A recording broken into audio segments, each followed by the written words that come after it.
제목을 다 같이 읽겠습니다. 시작.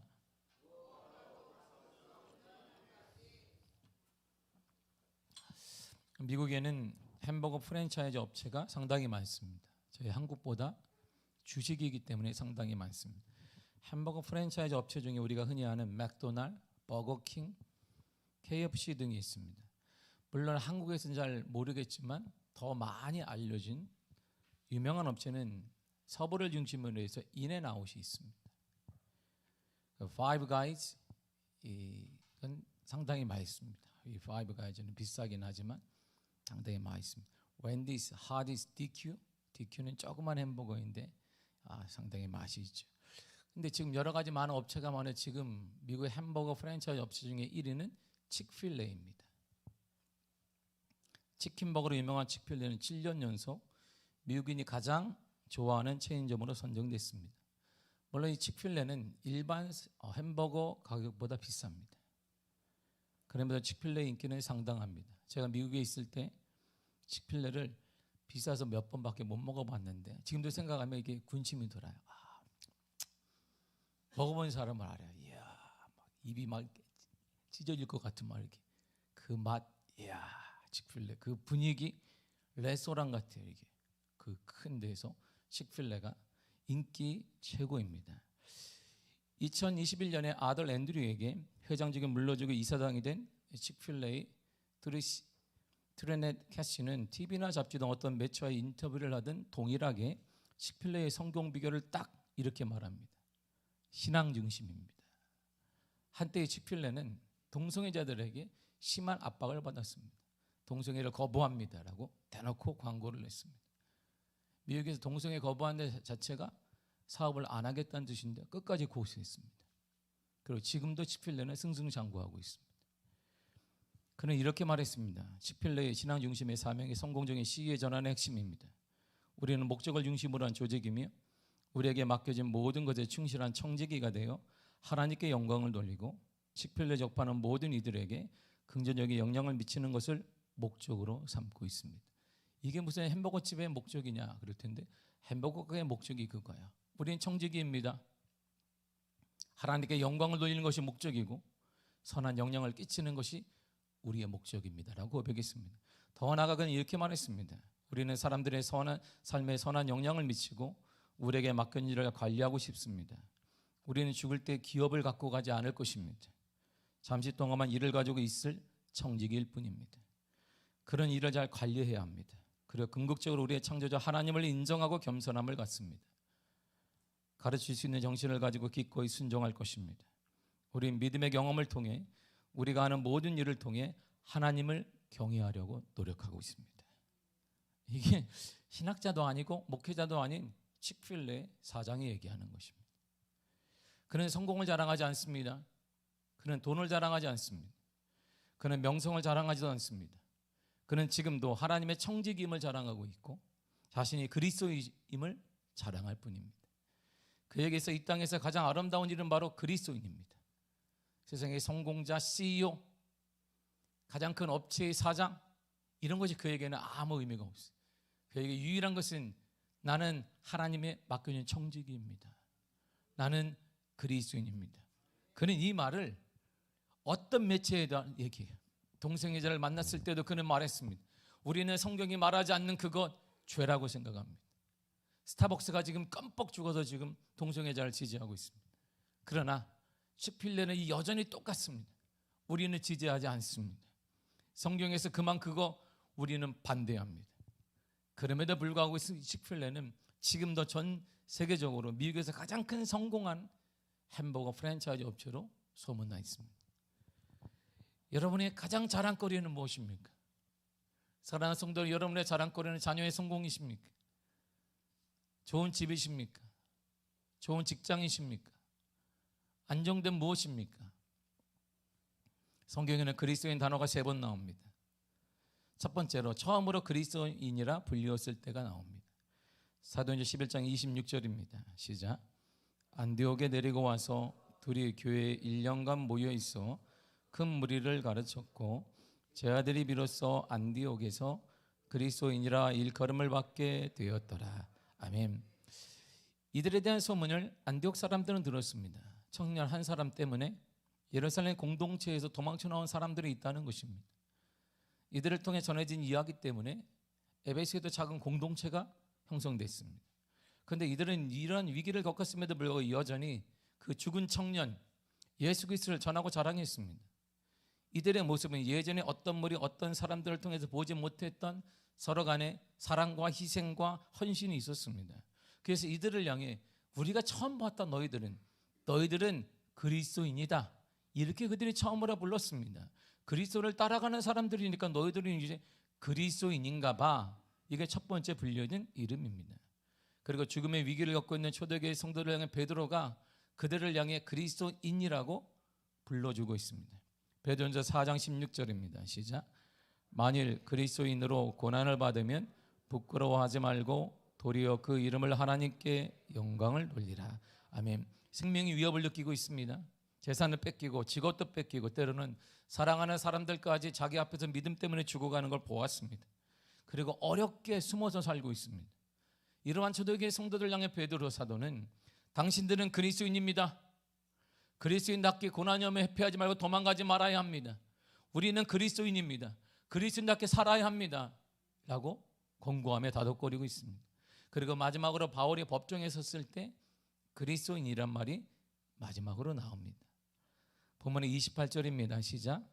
아그리빠가 바울에게 이르되 내가 적은 말로 나를 권하여 그리스도인이 되게 하려 하는도다. 아멘. 예수 그리스도를 자랑하고 전하다 유대인들의 거짓과 선동으로 인해 법정에 선 바울은 아그리빠 왕과 총독 베스도 앞에서 예수 그리스도를 또 전합니다. 그랬더니 바울의 말을 듣고 있던 아그리빠 왕이 나를 그리스도인이 되게 하려나? 너가 지금 너의 짧은 말로 죄수인 너가 나를 그리스도인이 되게 하려 하는구나 하고 화를 내고 있습니다. 그런데 바울이 법정에 선 이유는 이상하게 이 이유 때문입니다. 아그리빠와 그의 아내가 새로 취임한 총독 베스도를 이제 인사하기 위해서 방문했습니다. 베스도는 지금 고민이 많습니다. 어쩌면 황제에게 바울의 죄에 대해서 이제 목록을 올려야 돼요. 어떻게 써야 될까 고민하고 있는데 아그리빠 왕이 도착했어요. 아, 좋은 기회구나. 아그리빠의 조언을 얻어서 황제에게 어떻게 잘 써서 자신이 잘 임무를 수행하고 있다는 것도 보여줘야 되고 무리도 없어야 되니까 유대인도 안정적으로 다스려야 되니까 여러 가지 복잡한 문제 중에 아그리빠의 도움을 구할 좋은 기회가 왔습니다. 그리고 그 자리에서 바울에 대한 요점을 얘기를 합니다. 그 요점이 이것입니다. 내가 한 사람을 감옥에 구류해 두었는데 내가 예루살렘에 있을 때 유대인들의 지도자들이 그를 고소했습니다. 자기들에게 내어달라고 했지만 로마법에 의하면 피고가 변명할 기회를 얻기 전에는 내어줄 수가 없기 때문에 내가 감옥에 잠시 구류해 두었습니다. 근데 내가 짐작을 하건대 내가 다 들어보니까 악행의 모든 사건을 내가 종합해 보니까 이들이 제출한 모든 것들은 근거가 없는 사변에 불과한 것입니다. 자기들의 종교 문제를 얘기하고 죽은 예수가 살아났다고 얘기하는 바울을 데리고 왔는데 내가 보니까 그러한 문제로 재판을 하는 것은 옳지 않습니다. 총독인 내가 종교 문제를 재판하기가 제가 곤란해서 당신들의 나라에서 종교를 다루는 예루살렘에 가서 재판받으라 했더니 그 바울이라는 사람이 황제의 판결을 받겠다고 하니까 내가 어떻게 보낼 수가 없어서 황제 가이사에게 보내기 전까지 감옥에 가만히 두었습니다. 이처럼 총독 베스도는 유대인들의 고소 내용과는 달리 바울에게 벌을 줄 만한 내용이 없음을 그는 알았습니다. 그러나 바울이 로마 황제에게 상소하였기 때문에 그냥 보낼 수가 없는데 상소문에 죄명을 써야 돼요. 죄가 있기 때문에 가이사 로마 황제를 만나는 것이죠. 그냥 보낼 수는 없잖아요. 그래서 아그리빠와 아내를 초청한 자리에서 바울을 세웠어요. 그 나에게 조언을 해달라고 했습니다. 근데 총독 베스도가 먼저 이렇게 바울에게 말합니다. 사도행 25장 24절과 5절입니다. 시작. 베스도가 말하되 아그리빠 왕과 여기 같이 있는 여러분이요 당신들이 보는 이 사람은 유대의 모든 무리가 크게 외치되 살려두지 못할 사람이라고 하여 예루살렘에서와 여기서도 내게 청원하였으나 내가 살피건대 죽을 죄를 범한 일이 없도이다. 그러나 그가 황제에게 상소한 거로 보내기로 결정하였나이다. 아멘. 내가 다 보았는데 죽일 죄가 없다. 당신들이 죽여달라고 하는데 죄가 있어야 죽이지 않느냐. 그런데 이 죄인, 당신들에게는 이 죄인 바울이 황제에게 상소를 했으니까 내가 황제 가이사에 가기 전까지 잘 보호하고 있어야 한다, 이렇게 말해요. 그런데 바울이 법정에 자신을 변론하는 내용이 좀 이상해요. 변론이라 함은 자신의 죄에 대해서 반론을 하는 것입니다. 나는 죄가 없습니다. 그 사람들이 나를 고소했는데 나는 그 합당하지 않습니다. 그 사람들의 내용을 합당하지 않습니다. 나는 그 죄와 전혀 무관한 사람입니다. 관련이 있다 해도 그들은 내가 꽤 넘어간 것입니다. 나는 주도적인 인물이 아닙니다. 자신의 무죄를 위해 최선을 다하는 것이 상식이고 이것이 바로 변론입니다. 그러나 바울은 전혀 다른 이야기를 해요. 바울의 변론 내용이 이거예요. 첫째 말이 뭐냐면 내가 죄인입니다, 아니다, 그게 아니라 나는 유대인입니다. 다 당신들이 알고 있습니다. 그리고 유대인으로 가장 엄한 바리새파 사람입니다. 그 중에서도 가장 입학하기 힘들고 공부하기 힘들고 수련하기 힘든 가말리아 문화에 있던 사람입니다. 나는 율법을 잘 아는 사람입니다. 난 하나님의 말씀을 믿었고 당신들처럼 하나님은 죽은 자도 살리신 이심을 나는 믿는 사람입니다. 나는 바리새파 열심에 따라 예수의 이름과 세력에 대적해서 많은 일을 행했습니다. 예루살렘의 대제사장들에게서 권한을 위임받아서 예수 믿는 사람들 죽일 때 나는 찬성했습니다. 내 권한으로 명하는데 나도 찬성입니다. 스데반도 그래서 죽였습니다. 그 무리들을 잡아서 나는 형벌을 주기도 했습니다. 또한 더 많은 자들을 잡아내기 위해서 다맥색으로 가는데 기적 같은 데가 경험을 했습니다. 경험을 해서 나는 그분에게 이렇게 물었습니다. 누구인지. 사도행전 26장 15절이에요. 시작. 내가 대답하되 주님 누구시니까? 주께서 이르시되 나는 내가 박해하는 예수라. 아멘. 나는 예수를 만났습니다. 아니 지금 법원에서 그 법리 다툼을 해야 되는데 그게 아니에요. 나는 예수를 만났습니다. 예수를 내가 만났단 말입니다. 살아계신 예수를. 이 사건을 계기로 바울은 변했습니다. 그리고 바울은 예수님이 원하시는 것을 알게 되었고 그는 전심을 다해 그분을 전했습니다. 그분을 만난 자는 전하게 되어 있어요. 그분을 만났더니 내가 전할 수밖에 없었습니다. 그리고 이렇게 말해요. 26장 20절의 시작.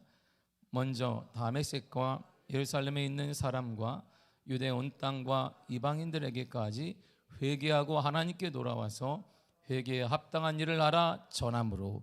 아멘. 나는 그래서 전했습니다.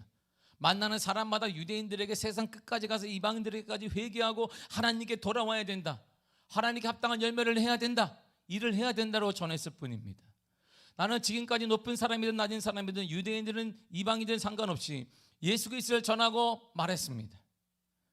예수님께서 나를 위해 우리를 위해 고난받으시고 죽으셨으며 다시 살아나셔서 이스라엘과 이방인의 빛이 되셨습니다. 나는 그것을 전한 것밖에 없습니다. 그런데 어떻게 이것이 죄가 됩니까? 이렇게 항변하는 거. 그것이 죄입니까? 내가 만난 예수를 전한 거 어떻게 죄입니까?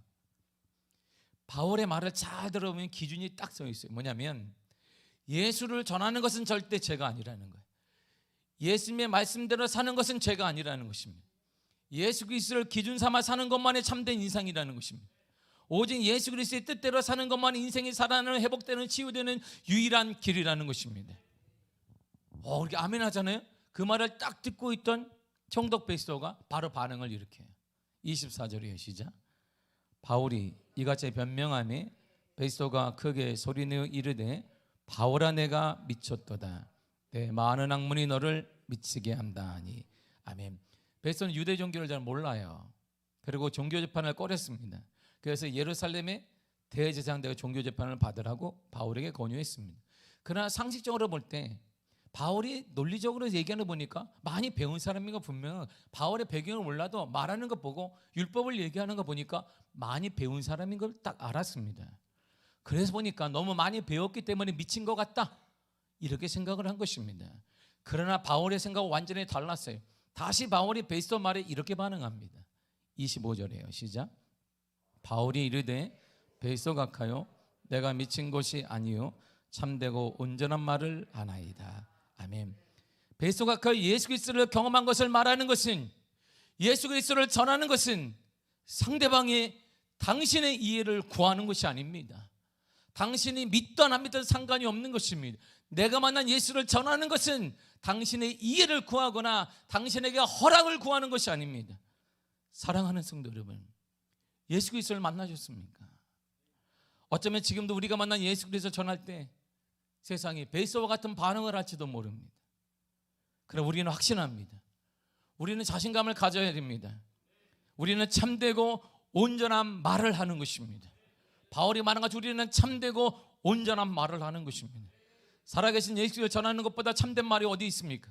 내가 만난 예수 그리스도를 전하는 것보다 더 온전하고 맑은 정신의 말이 어디 있겠습니까? 오히려 살아계신 예수 그리스도를 전하지 못하고 내가 만난 예수 그리스도를 전하지 못하는 것이 미친 것입니다. 온전하지 못한 거죠. 바울 편지라면 그것이 미친 것이고 온전하지 못한 것이며 거짓된 것입니다. 우리가 예수 그리스도를 전하는데 상대방의 이해를 구해야 됩니까? 우리가 그리스도를 말하는데 상대방의 도움이 동의가 필요하십니까? 우리가 그리스도를 말하고 간증하는데 세상의 허락이 필요한 것입니까? 그 사람의 성공한 사람의 높은 지위에 있는 그 사람의 나보다 돈을 가진 그 사람의 허락이 필요한 것입니까? 사도 바울은 다메섹에서 그리스도를 만났어요. 다메섹에서 세상 사람들이 전혀 모르는 베이서도 알 수 없고 누구도 알 수 없는 그 하나님을 다메섹에서 만났습니다. 그래서 찬송가 442장이 이렇게 말한 것입니다. 주님 나와 동행을 하면서 나를 친구 삼으셨네. 우리 서로 받은 그 기쁨은 알 사람이 없도다. 우리 서로 받은 그 기쁨은 알 사람이 없도다. 할 사람이 없네. 이렇게 제가 가슴이 뜨겁게 전하는 것은 할 사람이 없는 거예요. 제가 매번마다 이렇게 말씀을 이렇게 전하는 것은 너무나 그분의 받은 교제가 있기 때문이에요. 여러분이 몰라도 세상 사람들이 몰라도 만난 사람은 아는 거예요. 우리 서로 받은 그 기쁨, 주님과 내가 만난 그 기쁨은 아무도 모르니까. 바울은 그래서 전했어요. 지금 바울은 신문을 받고 있습니다. 재판을 받고 있습니다. 자신에게 어쩌면 작은 것이라도 해가 될지도 모릅니다. 그러나 바울은 어떤 해와 고통, 아픔과도 바꿀 수 없는 한 가지가 있었어요. 그것이 바로 예수 그리스도예요. 예수 그리스도는 이렇게 그가 표현해 주고 있습니다. 빌립보서 3장 7절과 8절입니다. 시작. 무엇이든지 내게 유익하던 것을 내가 그리스도를 위하여 다 해로 여길 뿐더러 또한 모든 것을 해로 여김은 내 주 그리스도 예수를 아는 지식이 가장 고상하기 때문이라. 내가 그를 위하여 모든 것을 잃어버리고 배설물로 여김은 그리스도를 얻고. 아멘. 보세요. 그리스도를 얻었더니 다 쓸데없는 거란. 예전에 생각했던 성공 이 모든 것들이 다 배설물과 같은 것입니다. 우리의 배설물이라는 거예요. 그리스도를 얻은 자만이 아는 것이죠. 그래서 우리가 복음 성가 중에 이런 가사가 있어요. 나 무엇과도 주님을 바꾸지 않으리. 다른 어떤 은혜 구하지 않으리. 오직 주님만이 내 삶의 도움이시니 주의 얼굴 보기 원합니다. 주님 사랑해요. 온 맘과 정성 다해 하나님의 신실한 친구 되기 원합니다. 무엇과도 바꿀 수 없는 거예요. 바울은 더 큰 소리로 이렇게 말했습니다. 본문의 29절입니다. 시작. 바울이 이르되 말이 적으나 많으나 당신뿐만 아니라 오늘 내 말을 듣는 모든 사람도 다 이렇게 결박된 것 외에는 나와 같이 되기를 하나님께 원하나이다 아니라. 아멘. 바울이 보세요. 나는 모든 사람들 그리스도인 되기를 원합니다. 나는 그리스도를 만나기를 원합니다. 그리스도를 전하기를 원합니다. 사랑하는 성도 여러분, 예수 그리스도를 전하고 말하는 것은 세상에 허락이 필요한 것이 아니라 믿음이 필요한 것입니다. 우리 믿음의 용기가 필요한 것이지 세상에 허락이 필요한 것이 아닙니다. 왜 아직도 세상의 허락을 구하려고 합니까? 왜 그리스도인이 그리스도를 전하는데 세상의 눈치를 보고 있습니까? 왜 그리스도를 전하는데 내 형편을 따주고 있냔 말입니다. 죄인의 행세를 하고 있어도 바울은 예수 그리스도를 전했고 말했습니다. 그 안에 계신 예수 그리스도, 세상에 어떤 것과도 바꿀 수 없는 오직 한 분 예수 그리스도를 전했어요. 이렇게 담대하게 복음을 전했더니 이런 결과가 딱 나타났어요. 베스도와 아그리빠가 의견을 딱 보게 되는데 결론이 이거야. 30절과 31절입니다. 시작. 왕과 총독과 번이게와 그 함께 앉은 사람들이 다 일어나서 물러가 서서 말하되 이 사람은 사형이나 결방을 당할 만한 행위가 없다 하더라. 아멘. 보세요. 화가 났어요. 아그리빠는. 응? 너가 나를 그리스도인이 되게 하려느냐. 이 짧은 말로. 베스도도 네가 미쳤다. 거기에 끊임없이 사도 바울은 자기가 만난 예수 그리스도를 전했습니다. 당신들은 모르니까, 우리 서로 받은 기쁨 당신들은 모르니까 끊임없이 전했습니다. 그랬더니 결론이 딱 지어졌습니다. 아무 혐의가 없더라. 그리스도인답게 살아가는 자가 이렇게 삽니다. 그리스도인답게 살아가는 자 길이 열리게 되어 있습니다. 우리가 그리스도인답게 살아가는 길이 열려지게 되고 하나님의 은혜가 치유되고 그 문제가 해결될 것입니다. 그래서 주님 우리에게 이렇게 말씀하셨어요. 마태복음 16장 25절입니다. 시작. 누구든지 제 목숨을 구원하고자 하면 잃을 것이요 누구든지 나를 위하여 제 목숨을 잃으면 찾으리라. 아멘. 찾게 되는 것, 살게 되는 것입니다. 주를 전하게 되면 살게 되고 주를 위해 살게 되면 우리의 믿음의 역사를 통해 미래가 열려지게 되는 것입니다. 사랑하는 성도 여러분들, 그리스도인입니다. 우리는 그리스도의 사람입니다. 그리스도의 사람이 무엇일까요? 그리스도인은 이런 사람이에요. 고린도서 10장 7절입니다. 시작. 너희는 외모만 보는도다. 만일 사람이 자기가 그리스도에게 속한 줄을 믿을진대 자기가 그리스도에 속한 것 같이 우리도 그러한 줄을 자기 속으로 다시 생각할 것이라. 아멘. 그리스도인은 그리스도의 소유이고 그리스도께 속한 사람입니다. 그리스도의 사람 안에는 그리스도의 영이 있고 그리스도를 겉은 그리스도를 입은 사람이에요. 군복을 입은 사람은 군인입니다. 교복을 입은 사람은 학생입니다. 승복을 입은 사람은 중입니다. 그리스도를 입은 사람이 그리스도인이에요. 우리는 그리스도를 입은 거야. 그러므로 그리스도가 막아주시고 그리스도가 우리를 보호하시며 그리스도가 우리를 이끌어 주실 것입니다. 이게 우리 그리스도인이에요. 그러니까 두려워할 게 없어요. 세상 두려워하지 말고 우리가 두려워할 유일한 한 분은 예수 그리스도밖에 없는 것입니다.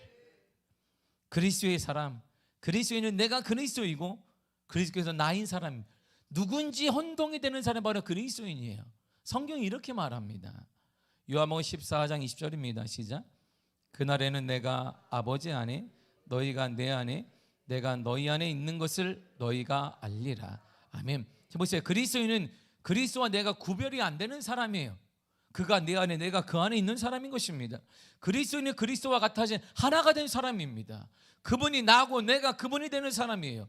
그분이 어떻게 실패하겠습니까? 그분은 실패하지 않습니다.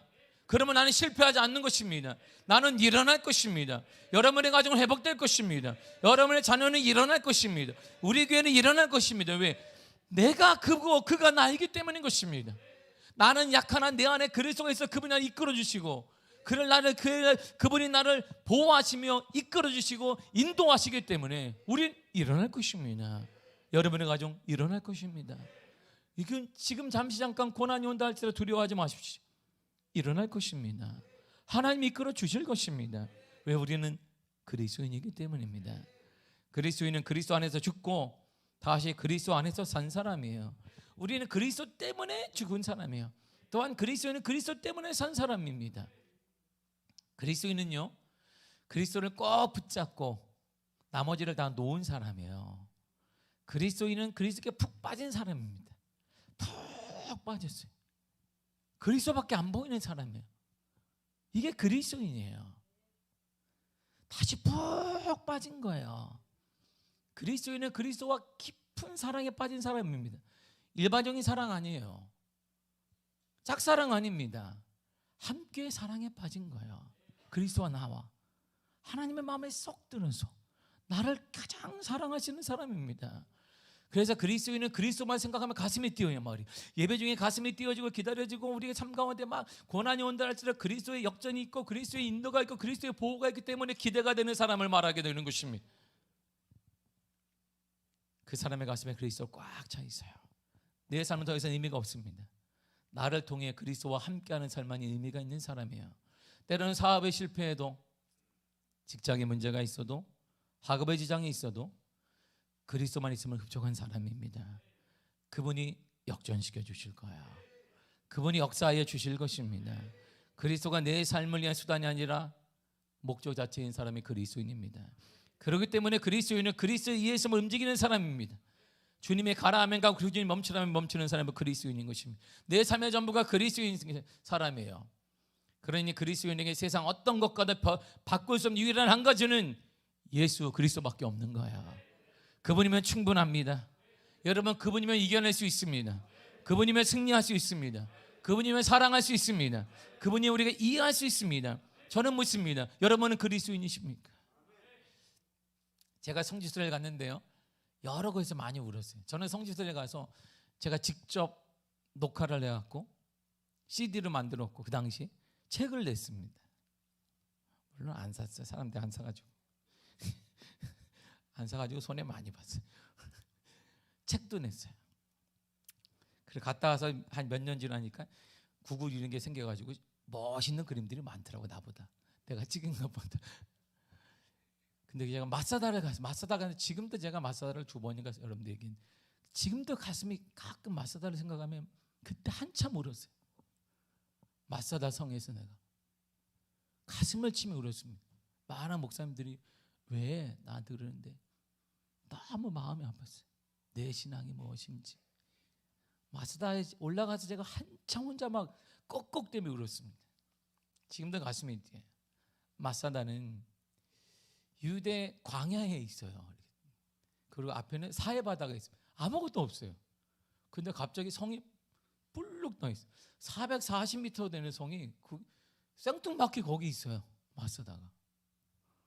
그리고 올라가 보면 성이 왜 이렇게 넓어? 가로가 650m고 세로가 300m예요. 뭐 이렇게 큰 걸 사막에다 어떻게 만들어놨을까? 불가사의 중에 하나잖아요. 하스모니아 시대에 대제사장 요나단에 의해서 건축되었다는 말도 있기는 하지만 여전히 신비에 쌓여 있습니다. 로마의 후원하에 통치하던 헤롯은 자신의 적들로부터 피난처로 마사다를 선택했습니다. 거기에는요 증기탕이 있어요. 오늘날 사우나 시설이 있습니다. 욕실도 있고요. 별게 다 있어요. 이야, 어떻게 사막에 이런 걸 다 만들어놨을까? 그리고 헤롯이 죽은 후에 로마의 군의병들이 마사다를 점령했습니다. 주 예수님 탄생 66년에 로마로부터 이스라엘을 해방하기 위해서 독립전쟁이 일어납니다. 그때 유다인 중에 열심으로 율법을 섬기는 자들이 마사다에 머물고 있던 수비병들, 로마 군인들을 다 몰아내버려요. 그리고 점령을 합니다. 그리고 독립전쟁 동안 많은 열심을 갖고 있던 유대인들이 그곳으로 모여요. 피난을 오게 됩니다. 주 70년에 예루살렘 성전이 파괴됩니다. 그리고 우리가 말해 무너져요. 지금 통곡의 벽이 있잖아요. 마지막 유대의 독립군들이 또다시 마사다로 모여요. 로마의 디도 장군에 의해서 예루살렘과 성전이 함락된 후에 3년 후인 주 73년에 로마 장군 플라비우스 실바에 의해서 마사다 성을 마지막으로 점령하자 계획을 황제가 내리게 돼요. 첫째로 이들은 그래 간단하다. 사막이니까 마사다에서 그냥 기다리면 돼. 사막에 먹을 게 뭐가 있겠어 하고 몇 달을 기다렸는데 이들이 항복을 안 해요. 실바 장군이 이끄는 로마 군인이 15,000명 정도 됐습니다. 그러니까 성을 뚫뚫 이들이 다 둘러쌌어요. 근데 마사다에 남아있는 유대인들은 967명이에요. 올라갈 수가 없어요. 이게 성 자체가. 그런데 거기에는요 1,000명이 40년간 먹을 물이 있어요. 이 사막지대 다 물을 저장해 이게 밤에 이슬이 떨어지면 모아놓을 수 있는 저장고가 수만 군데 있습니다. 음식도 많이 있습니다. 몇 개월을 기다려도 항복을 하지 않게 되니까 로마 군인들이 이 플라비우스 실버가 명령을 내립니다. 440m를 점령할 수 있게 돌담을 쌓아라. 그래서 로마 군인들이 담을 쌓아요. 이렇게 여기다 쌓다가 위로 올리고 또 올리고 또 올리게 됩니다. 몇 개월에 걸쳐서 돌을 쌓아서 시도를 하고, 그리고 그 당시에 모든 것을 다 완전히 몇 개월 만에 점령을 하게 돼요. 그 당시 마사다의 종교 지도자가 바로 엘라자 벤 야엘입니다. 그가 결단을 내려 더 이상 저항할 수가 없게 되었다. 머지않아 우리를 로마 군인들에 의해서 죽게 될 것이고 노예로 팔리거나 성노예물이 될 것이다. 하나님의 선택받은 민족이 유대인인 이방인의 손에 죽거나 노예가 되는 바에는 죽어야 한다. 우리의 순교를 지켜야 한다. 먼저 두려움이 없는 10명의 장진 남자들을 뽑아요. 그리고 유대의 모든 남자들에게 칼을 하나 주십니다. 아내와 자식을 다 죽이라. 더러운 피에 죽느니 당신들이 죽여라. 그래서 눈물을 머금고 남자들이 집으로 돌아가 아내와 자녀들을 죽여요. 그리고 모여요. 한 사람이 나머지 10명의 남자들을 죽여요. 그리고 한 사람이 9명을 죽이고 한 사람이 자결을 합니다. 주 73년 실바가 이끄는 로마군이 천신만고 끝에 마사다의 진입에 성공하여 입성했을 때 아무도 살지 않았어요. 정말 너무나 아이를 죽일 수가 없는 두 아이가 딱 살아있었어요. 이들을 통해 마사다의 현실이 알려지게 된 것입니다. 이것이 유다 독립전쟁의 최후예요. 그리고 이들은 2000년 동안 나라 없이 방황하게 되었습니다. 저는 그 현실을 제가 찍고 듣고 보면서 가슴을 너무나 많이 울었어요. 신앙이 뭔지. 누구에게는 신앙은 액세서리에 불과한 것인데 우리에게 신앙은 액세서리에 불과한 거, 일주일에 한 번 나오는 거 불과한 것입니다. 그리고 종교 안개타면 난 기독교는 쓰면 되는 것입니다. 근데 누구에게는 신앙이 사랑하는 아내와 사랑하는 자녀를 죽이면서까지 지켜야 될 순결로 지켰던 거예요. 이를 통해 이스라엘이 지금 전 세계에서 다시 국가를 세워서 부강한 나라가 되었습니다. 이방인에게 무릎을 꿇을 바에는 죽음이라는 극단적인 방법을 선택하면서 지켜야 하는 것이 믿음이고 신앙이었던 거야. 지금도 그 마사다만 생각하면 가슴이 너무 뜨거워져요. 우리에게 신앙이란 뭔가? 신앙, 우리의 믿음은 인생의 액세서리와 같은데 오늘날 우리들에게 신앙은 액세서리에 불과한 것입니다. 많은 선택물 중에 하나인 것입니다. 돈도 있고 모두 있고 하나님도 있는 것입니다. 그 중에 하나 선택하는 게 하나님인 것입니다. 하나님의 절대적인 예수 그리스도 절대적인 하나님이 아니라 많은 선택물 중에 하나가 하나님이고 우리가 그렇게 살고 있으니까 다음 세대는 더 할 것이고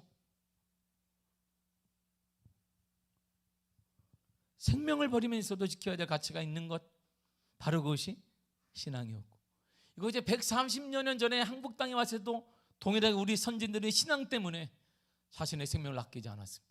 그래서 한국 교회가 이렇게 부흥이 된 것이. 그래서 한국 그 후손들이 지금도 이렇게 말합니다. 후손들이 나는 사막에 십자가를 세워도 교회 된다. 왜냐? 우리 선진들이, 내 할아버지와 그 할아버지가 순교했기 때문이다. 이런 말을 목사님들이 해요. 그 열매를 우리가 먹고 사는 거지. 그들은 신앙을 장난으로 여기지 않았고 악사로 여기지 않았습니다. 그들은 그럼에도 불구하고 예수 그리스도를 믿었고 그 믿음을 실천하며 살아갔습니다. 세상에 어떤 것과도 바꿀 수 없는 것, 바로 그건 오직 하나 예수 그리스도이십니다. 예수 그리스도 믿는 믿음인 것입니다. 이처럼 예수 그리스도, 우리의 유일한 믿음은 세상에 어떤 것과도 바꿀 수 없는 것입니다. 그 믿음이 세상을 이기는 유일한 무기이기 때문인 것입니다. 믿음이 승리할 것입니다. 믿음이 우리 가정을 세울 것입니다. 믿음이 우리 교회를 세울 것입니다. 여러분의 자녀를 세우게 될 것입니다. 여러분을 치유할 것입니다. 여러분의 하나님의 은혜를 더하여 주실 것입니다. 요한일서 5장 4절 돌아갑니다. 시작. 무릇 하나님께로부터 난 자마다 세상을 이기느니라. 세상을 이기는 승리는 이것이니 우리의 믿음이니라. 아멘. 우리의 믿음이 이겨요. 반드시 여러분들의 믿음이 이깁니다. 믿음이 그 문제를 치유할 것입니다. 믿음이 여러분들의 자녀를 하나님의 앞길을 열어주실 것입니다. 여러분들의 믿음이 그 앞날을 열어주실 것입니다. 우리의 믿음, 우리 교회를 이렇게 세우실 것입니다. 여러분이 기도하는 그 문제, 믿음이 반드시 해결합니다. 믿음이 반드시 역사하십니다. 이것이 믿음의 간증인 거야. 세상 사람들이 모르는 신비로운 역사, 이것이 믿음의 그 믿음을 사도 바울은 아는 거야. 다메섹에서 우리 서로 받은 그 기쁨은 알 사람이 없는, 하나님과 나와 나눴던 그 사랑은 세상에 절대 알 수 없는 그 따뜻함, 그 위로, 그 친밀함, 세상이 어떻게 알겠어요? 그 친밀함이 우리를 세워주시고 용기를 허락하시며 일어나게 만들고 용서하게 만들고 사랑하게 만들고 그 문제 가운데 힘을 내게 만드는 것입니다. 사랑하는 그 믿음으로 일어나시기를 바랍니다. 그 믿음의 역사가 여러분의 가정에 나타나기를 바랍니다. 그 믿음의 위로하심이 가득 넘쳐나간지를 축복합니다. 주님의 평강이 여러분들의 삶에 넘쳐나기를 간절히 축복합니다. 기도하겠습니다. 함께 이 시간에 우리 통성으로 기도하겠습니다.